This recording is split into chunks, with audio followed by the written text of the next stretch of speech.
I'm a communicator, and I'm using different media. When I do a movie, I use film. Yes. When I do a collection, I use clothes, products. When we go into different fields, it's basically the same thing we all do. It's creating something visible out of an emotion.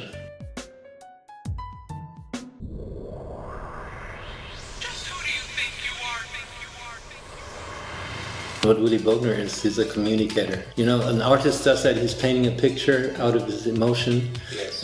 We, as a designer, we have a certain feeling of a sport that we want to enjoy and give the right tools to this. As a filmmaker, you want to give people the experience of something that you feel. Yes. So it's basically expressing emotions in different media.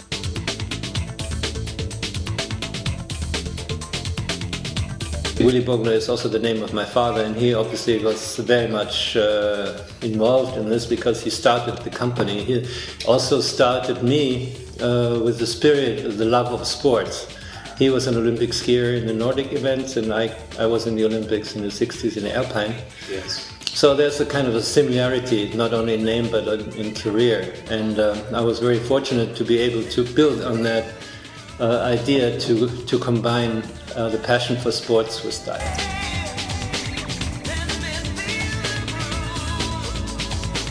But I was lucky to be able to prove myself in sports at a young age. And that, I think, gave me the self-confidence that I could do my own thing. Yes. And then I chose the career to enter my father's business later. First of all, I started a filmmaking career.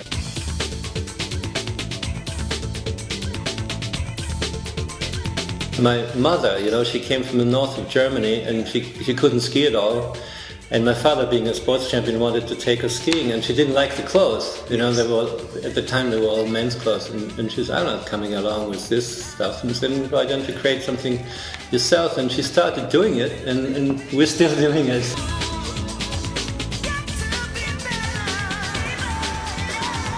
Maybe I'm sitting here speaking, but in 5 minutes I'll be up there and designing, and in 10 minutes I'll be thinking of a scene for a show. So it's all part of the same process, and I'm trying not to limit myself.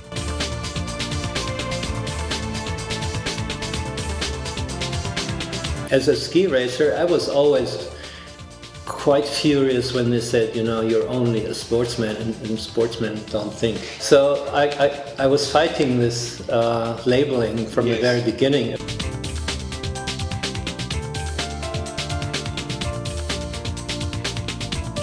Sports was a big way to learn because you learn to lose.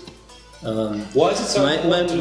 My most famous sports achievement or non-achievement was in the Olympics in Squaw Valley, where I was leading after the first run of the slalom by a second. I mean, way ahead, and I just had to basically come down the second, and I fell. It was a disaster, you know. But it's typical sport. In one moment you're champion, the next you're nothing. Yes. And to be able to deal with that, I think is a great lesson.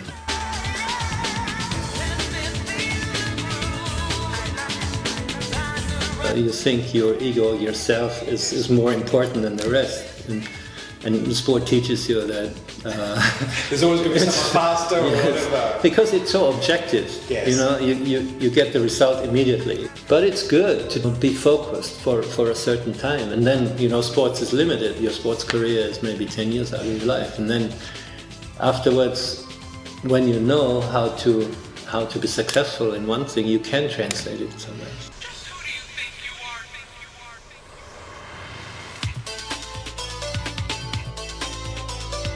It's like in art or dancing or film, where you have a great career and you're very famous at a very young age because everybody looks at you, and it's hard to stay with your feet on the ground and be prepared for the time when nobody is looking at you. And that requires also that during your life as a star, you know that you're human.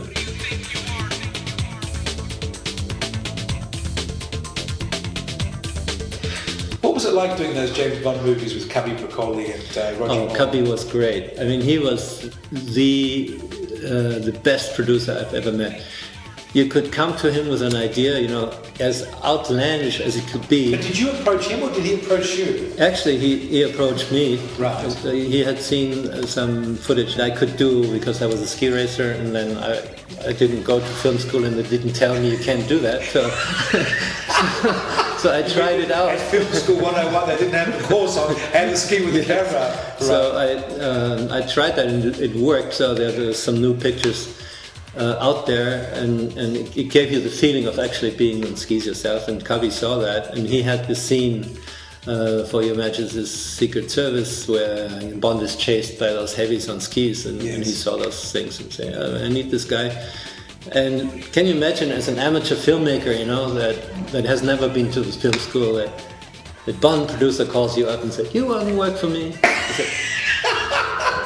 You're thinking, okay, Klaus, stop farting around. Yeah, who is that? and this was a big break for me. And after that film, we did some pretty crazy things. We skied the bob run with the camera, and it gave a new angle, and it was very exciting footage. It was, and then in 4 James Bond films, I was then responsible for the ski scenes, and I could not only do the camera work, but also write and direct the scenes.